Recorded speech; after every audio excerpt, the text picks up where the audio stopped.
Hello everyone.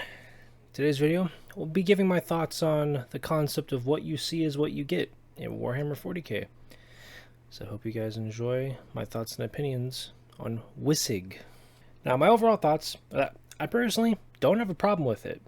Like, it makes sense. The concept of, hey, these models have bolt guns, therefore they're equipped with bolt guns.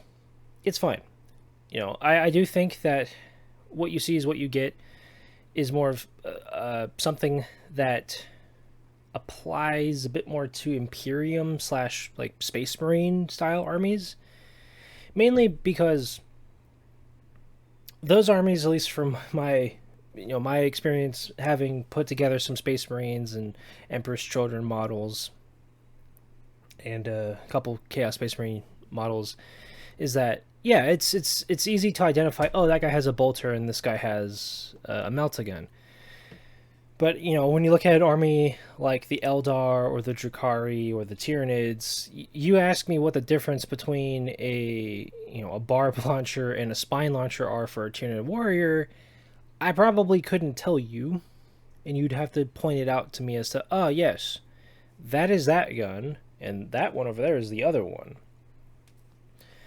And to that end, like my thoughts on proxying a model or saying, hey, my unit of legionnaires that all are modeled with bolt guns, well, they're actually running around with bolt pistols and chain swords. I don't have a problem with people saying, oh, that unit that has full bolt guns, they're actually running around with chain swords and bolt pistols.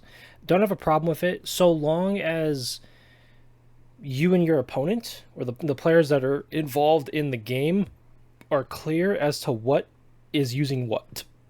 So, excuse me, sorry. So, if you have multiple units of legionnaires and they're each kitted out where they have bolt guns and what have you, then yeah, then that's fine. But then if you have a situation of like, oh well, this unit that has all bolt guns is running around with chain swords and bolt pistols, and that other unit over there is running around with bolt guns, that's when it gets a little confusing, and obviously it can get worse from there, right? And this is not just applicable to Chaos Space Marines, but to other armies. And to that end, 3D printed parts and minis, I think I'm perfectly fine with them. I think it's cool when someone wants to use a 3D printed jump pack or accessories for their miniatures, or they want to use a 3D printed proxy for a vehicle or for a unit because it overall fits the aesthetic of their army that they're going for. Or maybe they want to get a Land Raider or they want to get a vehicle, and that's pretty expensive. $100+ for one vehicle. I would rather spend $20-30 on a pretty good sculpt of a 3D printed Land Raider that gives me more or less all the weapon options and all that. And like, that's a personal example of mine. My dad bought me a $30 like 3D printed Land Raider, and all in all, it's a pretty good like print. Yeah, there's like the layer lines, but it's not that terribly noticeable in terms of the detail and definition of the sculpt itself. It's all overall pretty good. I even did the measurements of like making sure that, hey, the dimensions of this 3D printed Land Raider are the same as a official one, and it's off by like the slimmest of margins, right? It's the same length, same height, same width, and like roughly the same width. It's just like a hair too thin. But it's like, come on. And obviously that's a situation where it's like, if someone has an official Land Raider next to this Land Raider, they're going to know, oh, that's not an official GW Land Raider. What are you doing?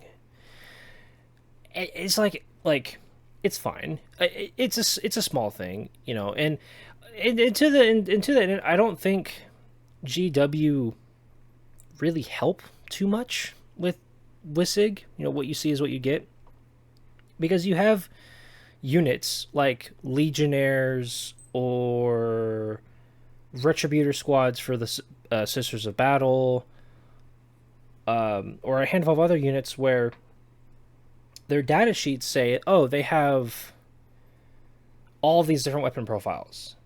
And it's like, oh, sick, I could have I could have my legionnaires run around with all these different special weapons and whatnot. But then you get legionnaires, you start assembling them, and then you maybe find out, oh, wait a minute, like they only have some of the war gear options. They don't have all of them, you know. And so the only way that you would be able to run, you know, those war gear options is you have to say, oh, this guy who has a melta-gun, well, he actually doesn't have a melta-gun. He's using a las cannon, you know. And then to the other end of that, it's like, you know, Havocs for Chaos Space Marines.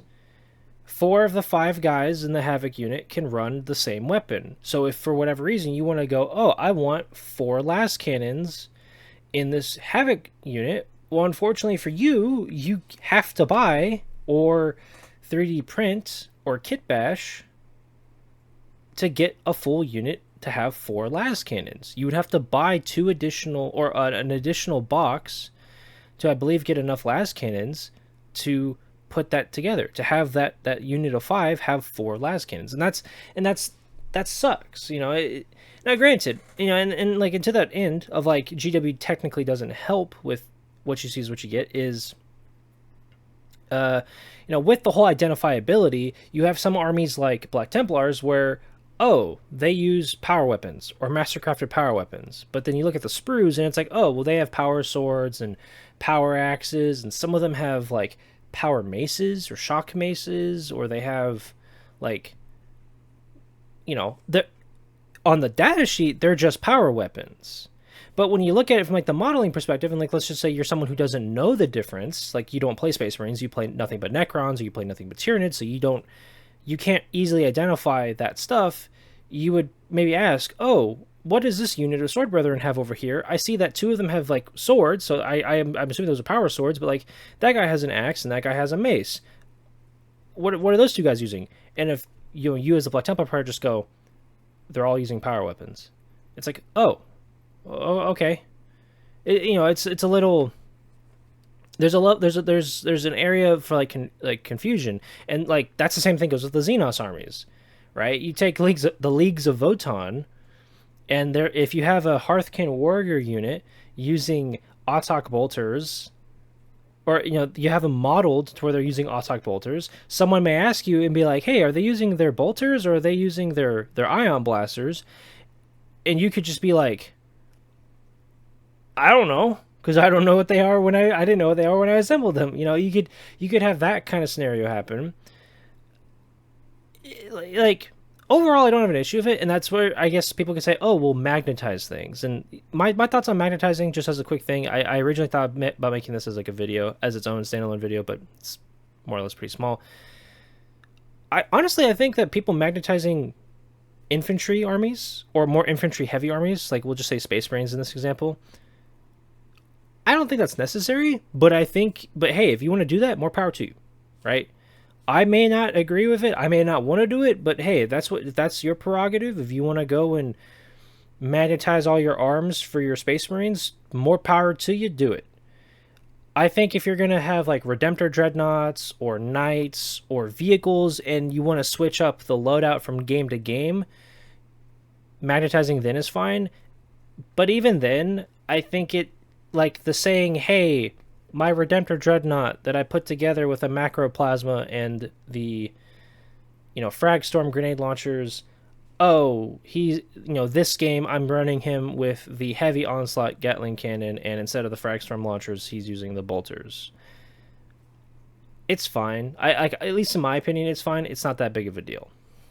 But with that, guys, those are my thoughts and quick opinions on, you know, what you see and what you get. You know, feel free to comment down below what your thoughts are on it. You know, are you a big stickler for, you know, what the model has is what they're using, or do you not care? Do you think letting people be a bit more open, but as long as they properly communicate and clearly communicate to others, is more important? And with that, you know, what kind of experiences have you had with, in Warhammer games with WYSIWYG? Have you played games where someone was actually about it, and did they kind of tick you off? Did you decide not to play that game anymore? Or did you reconcile it and say, you know, and a common ground was made? You know, feel free to let me know your experiences in the comments section down below. Like always, let me know in the comments if you'd like to see more content like this in the future. And with that, liking and subscribing also goes a long way to help me know, hey, you guys are interested in hearing my thoughts or getting an idea to what I think of something. But with that, guys, I hope you guys enjoyed. Hope you're having a great time wherever you may find yourself, whether you're at work, on your way home from work, at school, studying, or on your way to bed. Hope you're having a great time. And if things aren't going well, I hope they can turn around and be better. But until the next time, guys, see you next time. Peace. I forgot to bring this up in the recording. This is post-recording editing me talking. But I understand that it is expensive to do WYSIWYG at some cases for some units. So before anyone brings it up in the comments, yes, I'm aware of that.